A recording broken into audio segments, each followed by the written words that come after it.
situazione italiana, ce l'ha fotografata l'Istat non più tardi di una quindicina di giorni fa, 10 giorni fa. Non è una situazione migliorata rispetto all'anno scorso, in peggioramento ormai costante, diciamo, dagli ultimi 10 anni.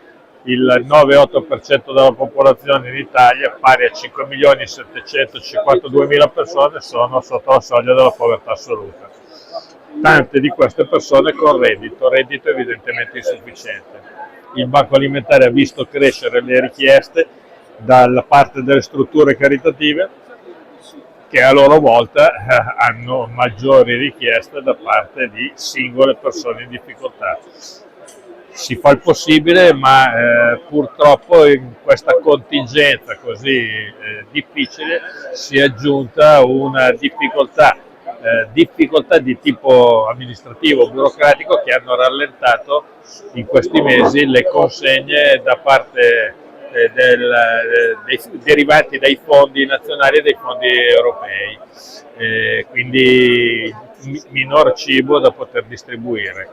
E questa è un po' la situazione attuale.